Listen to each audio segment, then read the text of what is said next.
जय हिंद साथियों, स्वागत है आपका self study classes with Sumit Jain YouTube channel में। तो सभी साथी आ चुके हैं, एक बार वीडियो को लाइक करना है और दोस्तों जल्दी से एक बार मित्रों को शेयर भी कर दें। ठीक है, स्टार्ट हो चुका है आज का ये सेशन और जल्दी से आ जाएं सभी लोग। ठीक है, जिन भी साथियों ने अभी तक self study classes app download नहीं किया वो सेल्फ स्टडी क्लासेस का ऐप डाउनलोड जरूर कर लेंगे दोस्तों, है ना। सेल्फ स्टडी क्लासेस ऐप से जुड़ने के लिए self study classes app download करना होगा और एक 2020 टेस्ट सीरीज जो लॉन्च की गई है बिल्कुल फ्री लॉन्च की गई दोस्तों। इसमें आप जुड़ सकते हैं। जुड़ कैसे सकते हैं? सबसे पहले तो self study classes app download करना पड़ेगा। सप्ताह में 2 दिन एक क्लास होती है दोस्तों, रविवार और गुरुवार होती है। मतलब ये जो है टेस्ट सीरीज होती है जो आपको स्वयं लगाने पड़ते हैं टेस्ट। ठीक है, और दोस्तों अभी कोर्स लॉन्च किया गया है, एक बड़ा सरप्राइज है आप लोगों के लिए। मॉडल पेपर 350 और दोस्तों 3000 प्रश्नों की टेस्ट सीरीज 350 में, और दोस्तों हिंदी साहित्य का निचोड़ कोर्स मात्र 1000 रुपए में दोस्तों इसमें एडमिशन ले सकते हैं। तो जितने भी हमारे साथी मास्टर कैडर वाले हैं, जितने भी हमारे साथी दोस्तों है ना टीजीटी पीजीटी वाले हैं, वो सभी साथी इसमें एडमिशन ले सकते हैं। ठीक है, तो स्टार्ट कर लेते हैं आज का इस सेशन। आज के पहले प्रश्न में आपको उत्तर बताना है, जल्दी से सभी लोग उत्तर बताएंगे। पहला क्वेश्चन है आपका, क्या क्वेश्चन है? मैं साहित्य को मनुष्य की दृष्टि से देखने का पक्षपाती हूं, ये किस आचार्य की उक्ति है? बताएं, किस आचार्य की उक्ति मानी जाती है दोस्तों? महावीर प्रसाद द्विवेदी की, रामचंद्र शुक्ल की, हजारी प्रसाद द्विवेदी या फिर नंद दुलारे वाजपेयी की? बताएं, मैं साहित्य को मनुष्य की दृष्टि से देखने का पक्षपाती हूं, ये किस आचार्य की उक्ति है? ये आपको चयन करना है। अच्छा प्रश्न है। महावीर प्रसाद द्विवेदी या फिर रामचंद्र शुक्ल या हजारी प्रसाद द्विवेदी या नंद दुलारे वाजपेयी, इनमें से आपको एक चयन करना है। देखते हैं सबसे पहले क्वेश्चन कौन बताता है, और उत्तर आपने बता दिया हजारी प्रसाद द्विवेदी। और दोस्तों हजारी प्रसाद द्विवेदी की जब भी बात आती है तो इनका जन्म कब हुआ था वो भी आपको बताना है। इनके दोस्तों ऐतिहासिक ग्रंथ आपको पता है, हिंदी साहित्य का उद्भव और विकास, हिंदी साहित्य का आदिकाल, है ना, हिंदी साहित्य की भूमिका, ये आपको पता है दोस्तों द्विवेदी जी के ऐतिहासिक ग्रंथ। इनके निबंध भी आपको पता है, ललित निबंधकार माने जाते हैं दोस्तों द्विवेदी जी, है ना, आपने पढ़ा है दोस्तों, है ना। चलिए अगला क्वेश्चन देखते हैं। विष्णुकांत शास्त्री की प्रसिद्ध गद्य काव्य कृति कौन सी है? ये क्वेश्चन कई बार आया दोस्तों, कई बार आया है, तो आपको पता भी है कि विष्णुकांत शास्त्री की जो गद्य काव्य कृति है ये आपका कुछ चंदन कुछ कपूर की। ये क्वेश्चन आपको रट गया है, कुछ चंदन कुछ कपूर की, यानी 3 नंबर सी नंबर आपका राइट आंसर हो जाएगा। हिंदी का पहला आलोचक इनमें से कौन है? बताएं, हिंदी का पहला आलोचक कौन है? भारतेंदु जी हैं, बालकृष्ण भट्ट हैं, आचार्य शुक्ल हैं या फिर आचार्य हजारी प्रसाद द्विवेदी हैं? पहले आलोचक बताना है दोस्तों, और यहां पर आपको उत्तर चयन करना है 96 का उत्तर, 596 का सही आंसर क्या हो जाएगा? सभी लोग बताएं। और जिन भी साथियों को कोर्स में एडमिशन लेना है वो बिल्कुल भी देर ना करें, है ना दोस्तों, डट जाएं उसी में और आपका उत्तर यहां पर चला जाएगा। ठीक है, उत्तर क्या चला जाएगा दोस्तों? भारतेंदु, भारतेंदु, यानी 1 नंबर आपका सही है। ठीक है, बिल्कुल 1 नंबर जिन्होंने बताया उनका बिल्कुल सही है, हिंदी के प्रथम आलोचक। अगला क्वेश्चन बताना है, चित्रा मुदगल को किस उपन्यास के लिए व्यास सम्मान मिला? दोस्तों चित्रा मुदगल को किस उपन्यास के लिए व्यास सम्मान मिला है, ये आपको बताना है। चित्रा मुदगल को किस उपन्यास के लिए व्यास सम्मान मिला? व्यास सम्मान बताना है चित्रा मुदगल का। चित्रा मुदगल जी को किस उपन्यास के लिए व्यास सम्मान मिला है, ये आपको बताना है। आंबा, एक जमीन अपनी, गिली गड्डू या इनमें से कोई नहीं। और यहां पर आपका सही आंसर जाता है कि सर इन्हें आंबा के लिए, काय के लिए? आंबा के लिए दोस्तों, आंबा के लिए इन्हें कौन सा पुरस्कार मिला है? व्यास सम्मान मिला है। ठीक है, आपका उत्तर क्या हो जाएगा? 1 नंबर आपका बिल्कुल सही हो जाएगा। जिन्होंने ये बताया उनका आंसर सही है। मुंबई के मजदूर संगठनों को केंद्र में रखकर लिखा गया दोस्तों उपन्यास कौन सा है? लिखा गया उपन्यास बताना। मुंबई के मजदूर संगठनों को केंद्र में रखकर लिखा गया उपन्यास कौन सा है? एक बार सभी लोग लाइक जरूर कर दें और दोस्तों एक बार शेयर कर दें अपने मित्रों तक, ठीक है। यहां पर मुंबई के मजदूर संगठनों को केंद्र में रखकर लिखा गया उपन्यास कौन सा है, ये आपको बताना है। बताएं उत्तर क्या हो जाएगा यहां पर। आवर्तन, आबा, है ना, पटरंग पुराण या फिर हैमबर्गर। और यहां पर मजदूर को दोस्तों, मजदूर संगठनों को केंद्र में लिखा गया जो उपन्यास है वो उपन्यास है बी नंबर, यानी कि आंबा, है ना, आंबा है। बी नंबर जिनने बताया वो बिल्कुल सही है। और आंबा के रचनाकार कौन है दोस्तों, इसकी रचना की है चित्रा मुदगल ने, है ना। और 2 नंबर आपका यहां पर बिल्कुल सही आंसर हो जाएगा। जिन्होंने भी बताया है, मनुष्य होने पर रसखान ने कहां बसने की इच्छा व्यक्त की। रसखान का बताना है दोस्तों आपका, इनका वास्तविक नाम क्या था, और मनुष्य होने पर रसखान ने कहां बसने की इच्छा व्यक्त की, ये आपको चयन करना है। अच्छा प्रश्न है, सभी लोग एक बार वीडियो को लाइक करेंगे। गोकुल के गांव में, मथुरा नगर में, घने जंगल में या फिर नदी के किनारे, कहां पर बसने की बात कही है रसखान जी ने। प्रश्न क्रमांक 599 है। प्रश्न अच्छा है, सभी को उत्तर बताना है और सीधा सीधा उत्तर देखते हैं। उत्तर क्या हो जाएगा। बहुत बढ़िया आंसर आया है दोस्तों कि सर गोकुल के गांव में। कहां पर, गोकुल के गांव में, यानी 1 नंबर आपका बिल्कुल सही है।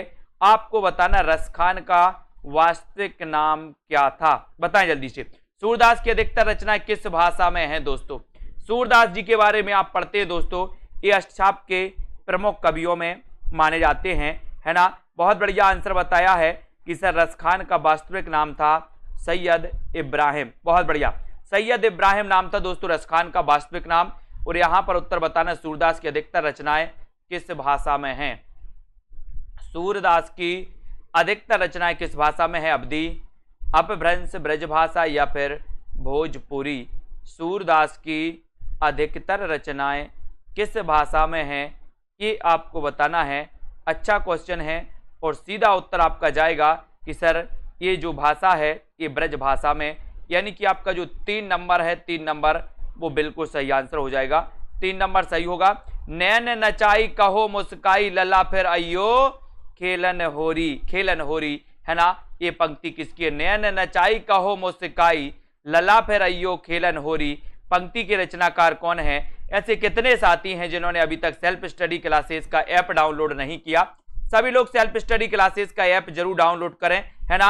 एक अच्छा कोर्स लॉन्च होने वाला टीजीटी पीजीटी के लिए दोस्तों, एक स्पेशल कोर्स, है ना, एक कोर्स आने वाला है और बहुत बढ़िया 20 तारीख को ये कोर्स आपके सामने होगा।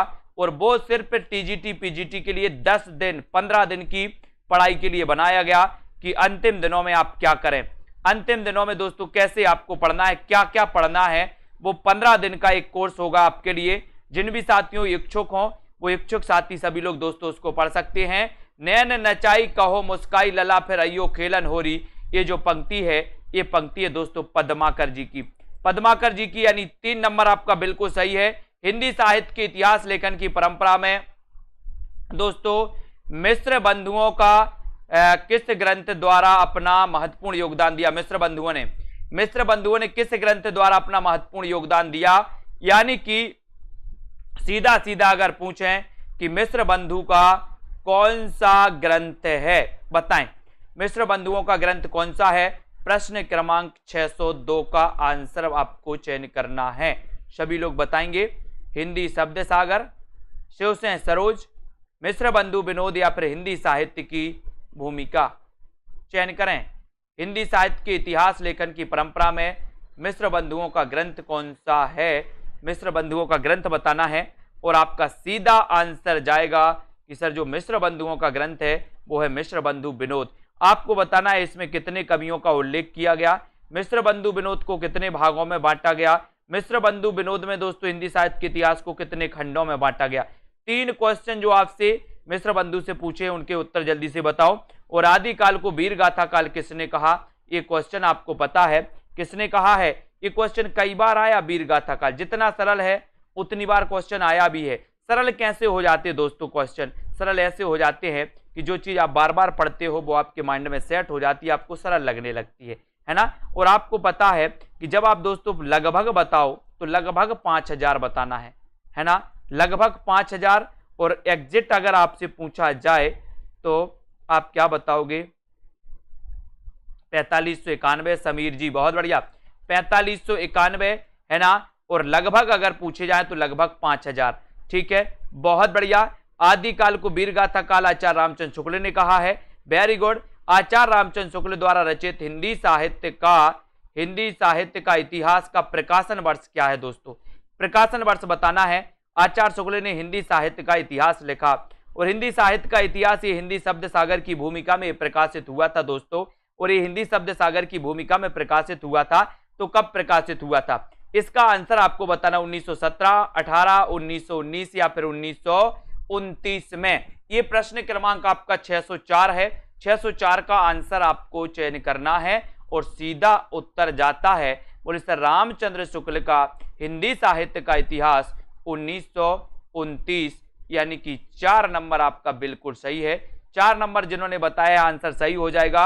अगला क्वेश्चन है, आचार्य शुक्ल ने शब्द सागर में लिखित किस शीर्षक लेख को है ना परिवर्तित तथा परिमार्जित कर हिंदी साहित्य का इतिहास लिखा? ये आपको बताना है।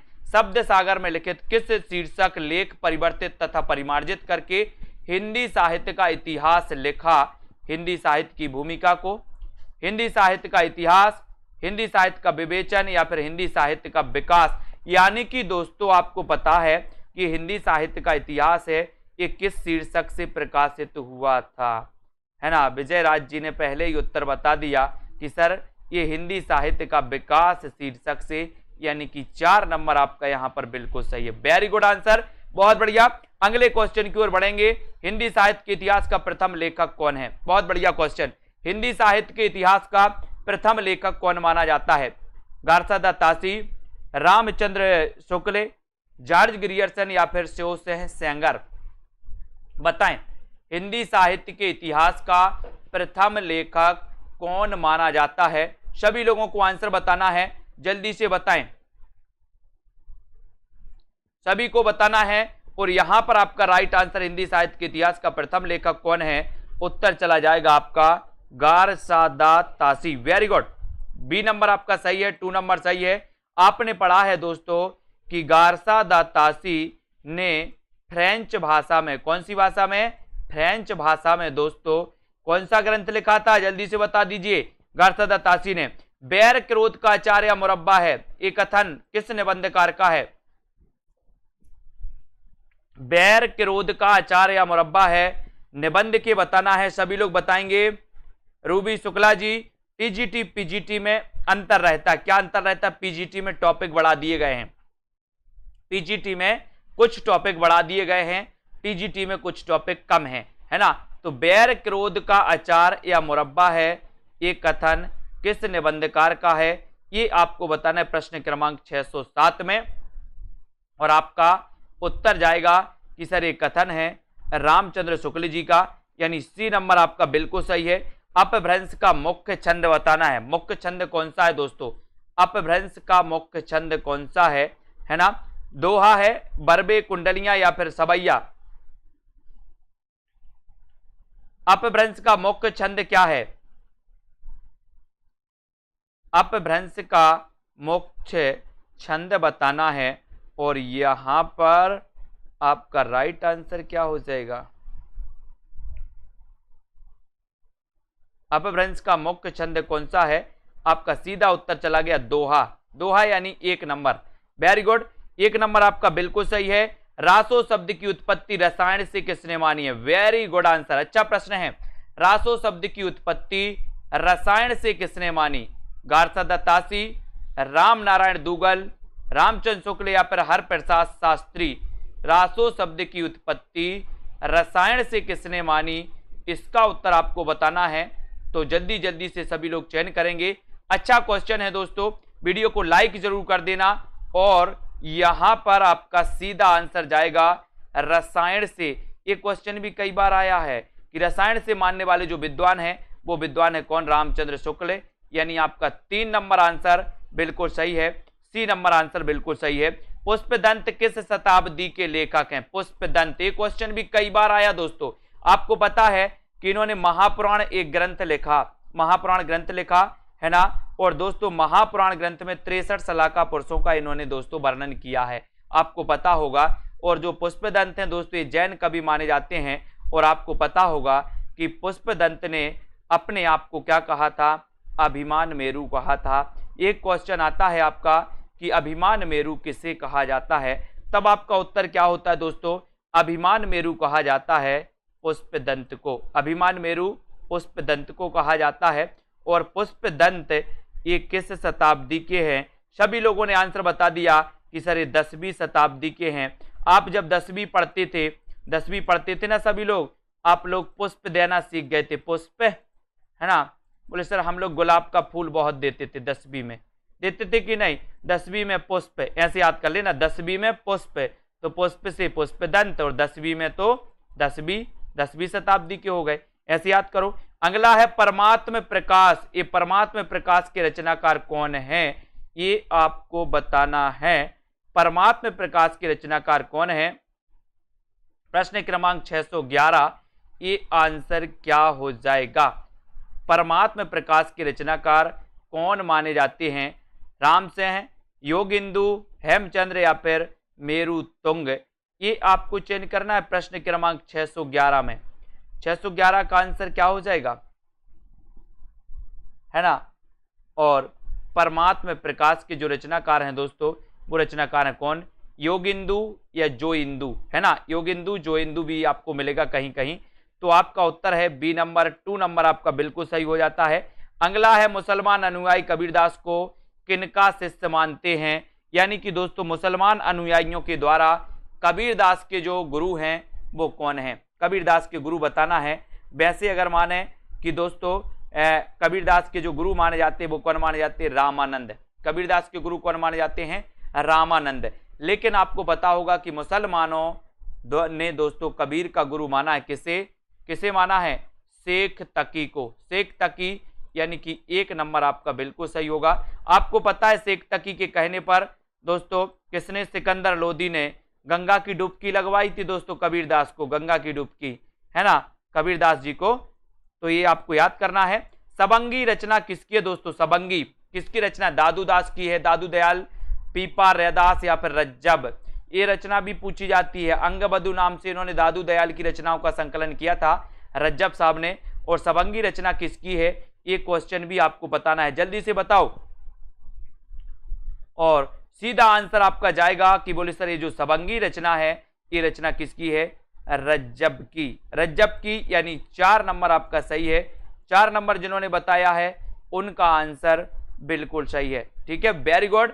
मसी कागज छुओ नहीं, कलम गहो नहीं हाथ, किसके लिए कहा गया दोस्तों, ये मसी कागज छुओ नहीं, कलम गहो नहीं हाथ, ये किसके लिए कहा गया, नानक, रैदास, कबीर या फिर रज्जब के लिए। और बहुत बढ़िया आंसर आया है कि सर मसी कागज छुओ नहीं, कलम गहो नहीं हाथ, ये जो कहा गया है ये कहा गया है किसके लिए, कबीर। कबीर यानी 3 नंबर। कबीर का जन्म कब हुआ था, जल्दी से कमेंट में लिखिए, कबीर का जन्म कब और कहां हुआ था, कमेंट में बताना है आपको। ज्ञान मार्गी शाखा के कवियों को किस नाम से पुकारा जाता है, ज्ञान मार्गी शाखा के कवियों को किस नाम से पुकारा जाता है, सिद्ध कवि, नाथपंथी कवि, भक्त कवि या फिर संत कवि। ज्ञान मार्गी शाखा के कवियों को किस नाम से पुकारा जाता है, इसका आंसर आपको चयन करना है। अच्छा प्रश्न है, सभी लोग आंसर बताना। और आपका सीधा सीधा आंसर जाएगा कि सर ज्ञान मार्गी शाखा के कवियों को संत कवि। वेरी गुड आंसर है ना दोस्तों। इनका जन्म हुआ था 1398 में, है ना। और 1398 में इनका जन्म हुआ था कहां पर, मगहर, है ना, काशी, ठीक है। ये संत कवि हैं। अगला क्वेश्चन है, गोद लिए हुलसी फिरे तुलसी सोसुत होए, ये पंक्ति किस कवि की है, गोद लिए हुलसी फिरे तुलसी सोसुत होए, पंक्ति के रचनाकार कौन है। तुलसीदास जी के बारे में कहा गया दोस्तों, और ये आपको बताना है किसकी पंक्ति है, गोद लिए हुलसी फिरे तुलसी सोसुत होए, पंक्ति के रचनाकार कौन है।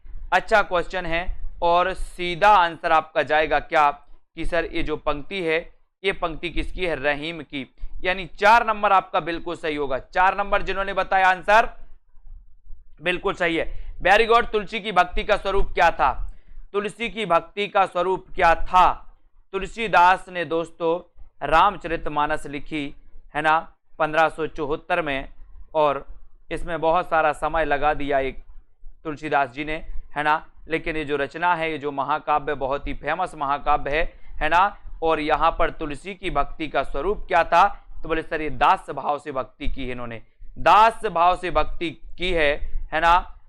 अपन पढ़ते ना, चित्रकूट के घाट पे भाई संतन की भीड़, तुलसीदास चंदन घिसे तिलक देत रघुबीर, है ना। यहाँ पर बताना है राम और सीता के विवाह के अवसर पर किस कवि ने स्त्रियों से गारी गीत गवाया है? बताएं, ये क्वेश्चन भी अच्छा है। राम और सीता के विवाह के अवसर पर किस कवि ने स्त्रियों से गारी गीत गवाया? तुलसीदास ने, स्वामी अग्रदास ने, केशवदास या फिर प्राणचंद चौहान ने? किसने गवाया राम और सीता के विवाह के अवसर पर? इसका आंसर आपको चयन करना है, और बहुत अच्छा आंसर है दोस्तों, सभी लोगों को बताना है, सभी आंसर है, ठीक है। यहां पर आपका उत्तर हो जाएगा केशवदास, केशवदास, है ना। आपको एक क्वेश्चन बताना है दोस्तों कि केशवदास का जन्म कब हुआ, है ना। ये आपका 3 नंबर बिल्कुल सही आंसर है, सी नंबर बिल्कुल सही है। तुलसीदास जी ने भी भ्रमर गीत परंपरा के अंतर्गत भ्रमर गीत की रचना की है, जो किसमें संकलन है? यानी कि दोस्तों तुलसीदास ने भ्रमर गीत परंपरा के अंतर्गत भ्रमर गीत की रचना की है, जो संकलित है। काय में संकलित है? जानकी मंगल में, कृष्ण गीतावली में या फिर कवितावली में? बताएं। प्रश्न क्रमांक 619 का आंसर आपको चयन करना है। अच्छा क्वेश्चन है। और दोस्तों भ्रमर गीत परंपरा के अंतर्गत यहां पर आपको बताना है भ्रमर गीत रचना की है, जो संकलित है। बताएं, काय में संकलित है? और आपका सीधा आंसर जाएगा, वो संकलित है दोस्तों कृष्ण गीतावली में, है ना। काय में संकलित है? कृष्ण गीतावली में, यानी कि आपका जो बी नंबर है वो बिल्कुल सही है, ठीक है। अब आपको कृष्ण गीतावली की भाषा बताना है, इसकी भाषा क्या है? कृष्ण गीतावली की भाषा क्या मानी जाती है? जल्दी से कमेंट में लिखिए। वीडियो को लाइक जरूर करना है। तुलसीदास ने रामचरितमानस के किस कांड में कलयुग का वर्णन किया है? बताएं, किस कांड में किया? बाल कांड में, अयोध्या कांड में, अरण्य कांड में या फिर उत्तर कांड में? तुलसीदास ने रामचरितमानस के किस कांड में कलयुग का वर्णन किया है? जल्दी से आपको चयन करना है। प्रश्न क्रमांक 620 में रामचरितमानस के किस कांड में कलयुग का वर्णन किया है? ये आपको बताना है। बाल कांड, अयोध्या कांड, अरण्य कांड या फिर उत्तर कांड? यानी कि आपका सीधा आंसर जाएगा कि सर कलयुग का जो वर्णन इन्होंने किया है वो किया है दोस्तों उत्तर कांड में। अपन ने पढ़ा था ना कि सर कलयुग उत्तर देने लगा है अब, है ना, कलयुग उत्तर देने लगा है। तो उत्तर कांड आपका सही है। 84 वैष्णव की वार्ता का संबंध किस संप्रदाय से है? एक और है क्वेश्चन, 84 वैष्णव की वार्ता के रचनाकार कौन है? ये भी आपको बताना है। साथ ही बताना 84 वैष्णव की वार्ता के किस संप्रदाय से संबंधित है? सखी संप्रदाय, रामानुज संप्रदाय, श्री संप्रदाय या फिर वल्लभ संप्रदाय? आपको पता है दोस्तों कि 84 वैष्णव की वार्ता के रचनाकार कौन है? कौन है? हाँ, लहर तारा में, लहर तारा बिल्कुल सही। कबीर का लहर तारा में जन्म हुआ, मगहर में इनकी मृत्यु हुई थी दोस्तों, बिल्कुल सही है। 84 वैष्णव की वार्ता का संबंध किस संप्रदाय से है? ये आपको बताना है। तो इनका संप्रदाय दोस्तों वल्लभ संप्रदाय, ठीक है। यानी 4 नंबर आपका वल्लभ संप्रदाय बिल्कुल सही है, वेरी गुड। अगला क्वेश्चन, वल्लभाचार्य का वेदांत सूत्र पर लिखा गया प्रसिद्ध ग्रंथ कौन सा है?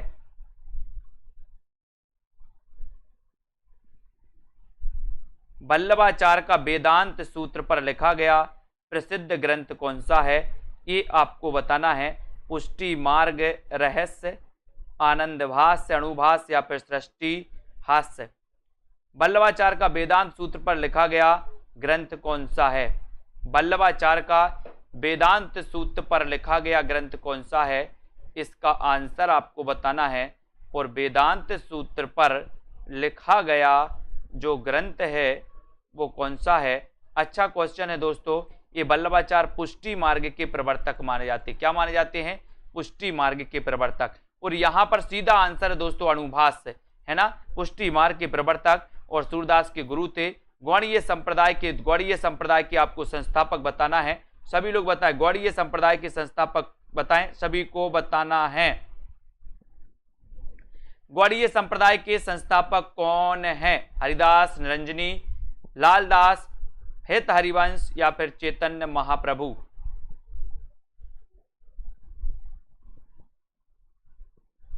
गौड़ीय संप्रदाय के संस्थापक कौन है?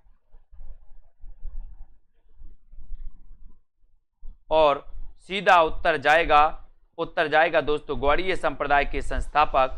और गॉड से गौड़ीय और गॉड से गॉड को क्या बोलते? प्रभु बोलते ना अपन, प्रभु तो चैतन्य महाप्रभु। गॉड से गौड़ीय और चैतन्य महाप्रभु, यानी डी नंबर आपका, डी नंबर बिल्कुल सही है। जुगलमान चरित नामक ग्रंथ के लेखक कौन है? जुगलमान चरित के रचनाकार कौन है? नंददास, कृष्णदास, चतुर्भुजदास, छीत स्वामी, है ना। तो जुगलमान चरित के रचनाकार आपको चयन करना है। अच्छा क्वेश्चन है और सीधा आपका आंसर जाता है कि सर जुगलमान चरित के जो रचनाकार हैं वो रचनाकार कौन है? कृष्णदास, यानी कि आपका जो 2 नंबर है, 2 नंबर वो बिल्कुल सही आंसर है। कृष्णदास माने जाते जुगलमान चरित के लेखक। बहुत बढ़िया, ठीक है। अगला क्वेश्चन देख लेते। सूरदास को पुष्टि मार्ग का जहाज किसने कहा? दोस्तों ऐसे कितने साथी हैं जिनको टीजीटी पीजीटी के लिए दोस्तों कुछ स्पेशल पढ़ना है? ऐसे कितने साथी हैं जिन्होंने दोस्तों कोर्स नहीं लिया पहले और टीजीटी पीजीटी के लिए स्पेशल 15 दिन के लिए कुछ पढ़ना है, स्पेशल 15 दिन में अपनी तैयारी अच्छी करनी है? ऐसे साथी सभी दोस्तों संपर्क कर सकते हैं। एक कोर्स आपके लिए स्पेशल कोर्स लॉन्च हो रहा है ना। जिन्होंने कोर्स में एडमिशन नहीं लिया था उनके लिए, है ना। तो जिन भी साथियों को इस कोर्स में एडमिशन लेना है, जो आपके लिए 15 दिन में, महज 15 दिन में बहुत अच्छी तैयारी आप कर सकते हो, सम्मानजनक तैयारी कर सकते हो, ऐसे साथी ये कोर्स पूरा रिकॉर्डेड रहेगा। और एक कोर्स दोस्तों आपके लिए जल्द ही आने वाला है और सबसे कम प्राइस में आने वाला है, ठीक है। सूरदास को पुष्टि मार्ग का जहाज कहा दोस्तों किसने कहा है? विट्ठल नाथ ने, यानी 4 नंबर आपका बिल्कुल सही है, विट्ठल नाथ ने कहा है। अगला कलगी बाजरे की सत्य और शब्द जितना तुम्हारा सच है, कविताओं के रचनाकार कौन है? कलगी बाजरे की सत्य और शब्द जितना तुम्हारा सच है, ये रचनाएं किसकी हैं? ये आपको बताना है। सभी लोग बताएंगे। प्रश्न क्रमांक 626 में, और आपका उत्तर क्या हो जाएगा?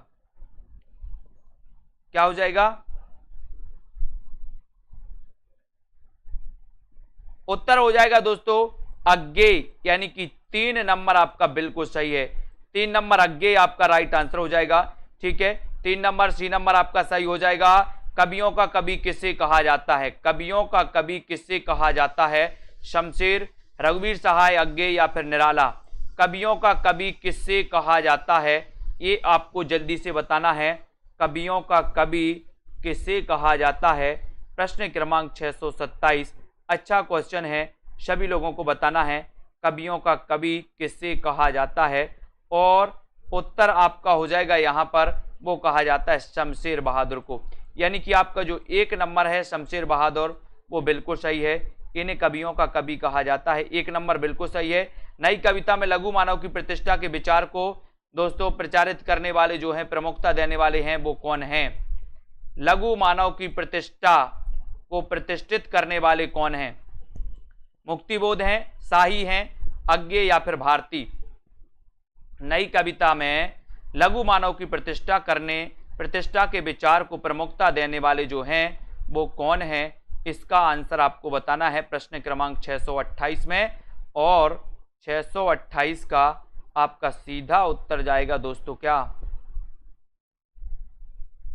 उत्तर जाएगा आपका कि सर नई कविता में लघु मानव की प्रतिष्ठा के विचार को प्रतिष्ठा देने वाले हैं शाही, यानी कि विजय देव नारायण शाही, यानी 2 नंबर आपका बिल्कुल सही हो जाएगा। बी नंबर आपका राइट आंसर हो जाएगा। बापू की कुटिया के लेखक कौन है? बापू की कुटिया बताना है। महादेवी वर्मा, निराला, अज्ञेय या फिर बैनीपुरी? बापू की कुटिया के लेखक कौन माने जाते हैं? इसका आंसर प्रश्न क्रमांक 629 में लाइक जरूर कर देना सभी लोग, है ना। सेल्फ स्टडी क्लासेस ऐप को डाउनलोड करना है, सब्सक्राइब कर लेना सभी लोग। और दोस्तों इसी प्रकार से आपको अध्ययन करना है, अभ्यास करना है। और यहां पर आपका सीधा उत्तर है बापू की कुटिया। इसके लेखक कौन है? इस रचना के लेखक बताना है, तो आपका राइट आंसर है बेनीपुरी। बापू की कुटिया बेनीपुरी, यानी कि दोस्तों राम वृक्ष बेनीपुरी। 4 नंबर आपका बिल्कुल सही है, डी नंबर आपका सही है, बापू की कुटिया। बहुत बढ़िया, बापू की कुटिया के रचनाकार राम वृक्ष बेनीपुरी हैं। अगले क्वेश्चन की ओर जाएंगे। नेता नहीं नागरिक चाहिए निबंध के लेखक कौन है? नेता नहीं नागरिक चाहिए, दिनकर, श्रीलाल शुक्ल, अज्ञे या फिर बेनीपुरी? नेता नहीं नागरिक चाहिए, बहुत अच्छा प्रश्न है दोस्तों, ये आपको बताना है 630 का आंसर। ऐसा कौन कहेगा? नेता नहीं नागरिक चाहिए। और आपका सीधा आंसर जाएगा दोस्तों यहां पर कि बोले सर ऐसा तो कोई राष्ट्र कवि कहेगा, राष्ट्रीय कवि कहेगा, राष्ट्रीय काव्यधारा का कवि कहेगा कि नेता नहीं हमें नागरिक चाहिए। और नागरिक चाहिए ऐसा कोई राष्ट्रीय काव्यधारा का कवि कहेगा तो उत्तर हो जाएगा दिनकर। क्या हो जाएगा? दिनकर, यानी कि जो 1 नंबर है वो बिल्कुल सही है। 1 नंबर आपका राइट आंसर हो जाएगा, दिनकर जी आपका सही हो जाएगा। दिनकर जी ने कहा दोस्तों। अगला है निबंध कृति आलोक पर्व के रचनाकार कौन है? आलोक पर्व के रचनाकार बताना है हजारी प्रसाद द्विवेदी, प्रभाकर माचवे, कुबेरनाथ राय या विद्यानिवास मिश्र? 9:45 पर दोस्तों कभी कभी, है ना, निम्बार्काचार या कोई कभी पार्टिकुलरली कभी वाली रचनाएं आने वाली हैं। देखो मैं आपको बता दे रहा हूं, सुबह 8 बजे एक वीडियो आएगा आपके लिए, एक सुबह 9:30 पर आता है दोस्तों, फ्री वीडियो है आपके लिए, है ना। 8 बजे एक क्लास आपके लिए आती है और एक 9:45 पर भी आपको दोस्तों एक क्लास पढ़ना है जिसमें पार्टिकुलरली कवियों का बताया गया है। तो इन दोस्तों वीडियो को आप लोग देख सकते हैं। पेड क्लास शाम को 5 बजे चलती है आपकी, और शाम को दोस्तों 6:30 पर पेड क्लास चलती है, लाइव क्लास चलती है, ठीक है। और आलोक पर्व के रचनाकार कौन है? हजारी प्रसाद द्विवेदी, यानी कि 1 नंबर आपका बिल्कुल सही हो जाएगा। वैष्णव की फिसलन का लेखक कौन है? वैष्णव की फिसलन, इसके लेखक कौन है? शरद जोशी हैं, गोपाल चतुर्वेदी हैं, श्रीलाल शुक्ल हैं या फिर हरिशंकर परसाई हैं? ये आपको बताना है यहां पर प्रश्न क्रमांक 632 में। वैष्णव की फिसलन के लेखक कौन माने जाते हैं? और बहुत अच्छा क्वेश्चन है, सभी लोगों को यहां पर दोस्तों उत्तर बताना है ना। हाँ, जूनियर के लिए भी है, जूनियर के लिए भी है बिल्कुल। और वैष्णव की फिसलन के जो लेखक हैं दोस्तों वो कौन है? हरिशंकर परसाई। हरिशंकर परसाई, यानी कि आपका उत्तर डी नंबर बिल्कुल सही है। डी नंबर 4 नंबर आपका सही हो जाता है। वैष्णव की फिसलन के रचनाकार हरिशंकर परसाई हैं, डी राइट आंसर। निबंध संग्रह कस्तूरी मृग किसकी रचना है? कस्तूरी मृग के रचनाकार कौन है? विवेकी राय, कुबेरनाथ राय, शरद जोशी या फिर ईला चंद्र दोस्तों शिव प्रसाद से हैं। निबंध संग्रह कस्तूरी मृग के रचनाकार कौन माने जाते हैं? इसका आंसर आपको बताना है और सीधा उत्तर जाएगा कस्तूरी मृग। ये निबंध संग्रह है और ये निबंध संग्रह कौन का है? कस्तूरी मृग, है ना। राइट आंसर आपका क्या हो जाएगा यहाँ पर, है ना। और आंसर चला जाता है दोस्तों आपका शिव प्रसाद सिंह। कस्तूरी मृग ये निबंध संग्रह है और ये किसका है? शिव प्रसाद सिंह का निबंध है ना। जिन्होंने वीडियो को लाइक नहीं किया वो लाइक कर दें और अपने मित्रों तक शेयर जरूर करते रहें दोस्तों, शेयर करना है। कस्तूरी मृग ये निबंध संग्रह है, ये आपका याद रख लेना। 4 नंबर आपका बिल्कुल सही होगा। 4 जिन्होंने बताया उनका आंसर बिल्कुल सही है ना। सेल्फ स्टडी क्लासेस ऐप आज ही डाउनलोड कर लें। टीजीटी पीजीटी के लिए 15 दिन का स्पेशल कोर्स, मात्र 15 दिन में आपको क्या करना है, अपनी किस्मत अगर बदलनी है तो इस 15 दिन वाले कोर्स में जो रिकॉर्डेड कोर्स रहेगा आपके लिए, जिसमें हिंदी साहित्य का निचोड़ रहेगा, बहुत सारी चीजें रहेंगी दोस्तों जो आपको यहां पर मिलने वाली हैं। और ऐतिहासिक कहानियों की परंपरा का जो शुभारंभ है वो किसने किया था? ऐतिहासिक कहानियों का शुभारंभ और वो किया था दोस्तों किसने? ऐतिहासिक कहानियों का बताना है। ऐतिहासिक पूछा गया है 34 में और बहुत सारे लोगों ने कंफ्यूज हो रहे हैं। 34 का आंसर देखते हैं कौन कौन सही बता रहा है। ऐतिहासिक कहानियों की परंपरा का शुभारंभ किसने किया? बताएं, देखते हैं कौन सही बता रहा है। बीनू जी बहुत बढ़िया, वेरी गुड आंसर। अधिकांश लोगों ने आंसर सही बताया है कि सर वो किया है वृंदावन लाल वर्मा। ऐतिहासिक कहानियों का दोस्तों परंपरा का शुभारंभ। जबकि आप किशोरीदास जी को पढ़ते हैं दोस्तों, किशोरीदास वाजपेयी ने उपन्यास, ऐतिहासिक उपन्यास का शुभारंभ किया था, है ना। ये दोनों में बहुत सारे लोग कंफ्यूज भी होते हैं। तो सभी साथियों को धन्यवाद। सभी साथी 9:45 पर एक क्लास आएगी, उसको जरूर अटेंड करें। और बड़ा सरप्राइज है दोस्तों, जो भी हमारे जूनियर टेट वाले साथी हैं, जो भी हमारे टीजीटी पीजीटी वाले साथी हैं, जिनको मॉडल पेपर लेना वो मॉडल पेपर ले सकते हैं। जिनको दोस्तों प्रश्न टेस्ट मतलब 3000 प्रश्नों की टेस्ट सीरीज लगानी है, अपना अभ्यास बढ़ाना है, वो 3000 प्रश्नों की टेस्ट सीरीज अभी बड़ा ऑफर है 350 में, इसमें एडमिशन ले सकते हैं, है ना। और दोस्तों हिंदी साहित्य के स्पेशल क्लास, स्पेशल कोर्स में आप एडमिशन ले सकते हैं अभी मात्र 1000 में, जिसमें आपको दोस्तों जूनियर टेट में ये कोर्स आपके लिए काम में आएगा, अलग से कोई कोर्स नहीं खरीदना होगा, है ना। और टीजीटी पीजीटी के लिए तो ये कोर्स आपके लिए काम में आएगा ही, है ना। तो ऐसे जितने साथी हैं जिनको भी एडमिशन लेना है, जो भी पढ़ना चाहते हैं, निरंतर अध्ययन करना चाहते हैं, वो सभी साथी अभी self study classes app download कर लें। और दोस्तों परीक्षा के अंतिम समय में बहुत अच्छी तैयारी करते हुए आगे बढ़े, है ना। बाद में ना कहने को रहे कि सर का कोर्स ले लिया होता, है ना। इसलिए दोस्तों जिनको भी लेना है वो ले सकते हैं, पढ़ सकते हैं अच्छे से अध्ययन।